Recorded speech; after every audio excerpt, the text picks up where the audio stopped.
Hey guys, thanks for joining me on Tagman channel. Gotta do a little work on this caddy today, but I can't. So I'm changing out these new brake hoses that I got from this guy here. Brake hoses unlimited.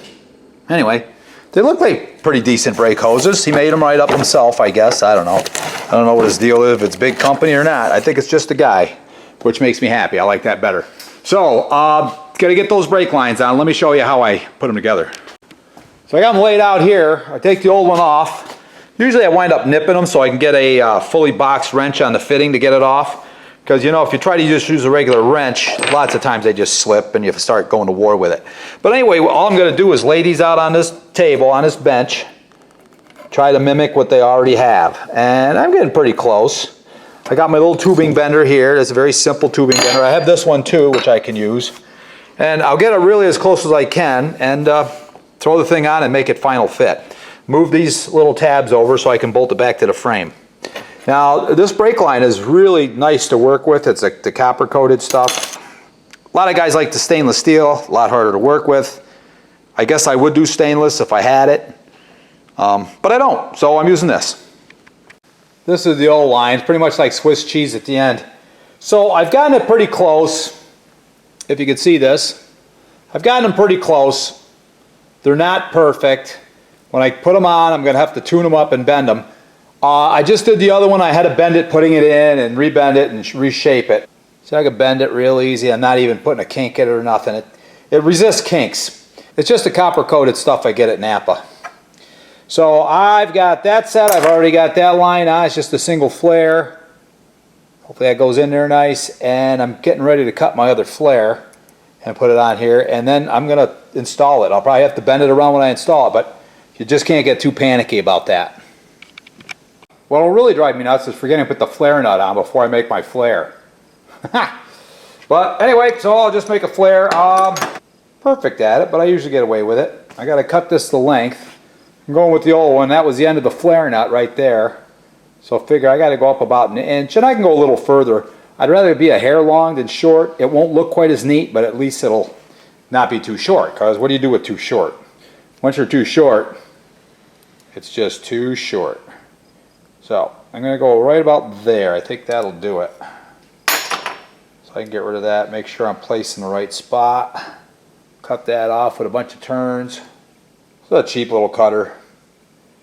Bought it years ago, been using it ever since. Couple turns. And it took about an inch off. Luckily I was able to use this up. It's a piece of scrap I've had laying around for quite a while. So there we go. We've got it on there. I've got it trimmed. I'm going to do a simple, just a one stage. Crank the old screws down. Now you got to do the bubble flares and the double bubbles, and I got the tools for that too. But they're a little more complicated. This is pretty easy. And once we get in there, once, you know, get the brakes pumped up, we'll make sure we don't have any leaks. Crank it down, don't want to overdo it and split it. Pretty good. If there's any AC guys watching, they're cringing right now because this is just quick and easy, and with AC you got to use a flare tool. It really does a nice job. The eccentric type. So I think this is going to work. Doesn't look like a bad flare to me. Looks like it got about the right size. It's right out to the end of the nut, both sides. Now it's just a matter of cramming the thing in there. So as I recall, this hooped around like this. It goes out towards the brake like that. Now I'm just going to get this started. I won't tighten it up too tight. We find where it goes. I'm going to have to crush that down a little bit. It's in such a way that I can't get the tool in there, so I just got to do it by hand very gently and not kink the pipe.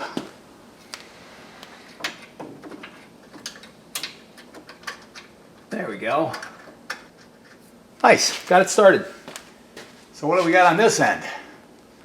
Is it anywhere close to where it's got to be? And it is. So on this end, I just got to give it a little tug. It's off to the side a little bit. You see it there. I'm just going to tug it over. And it's lining right up. It's going to line right up. Yep, it's plugged in.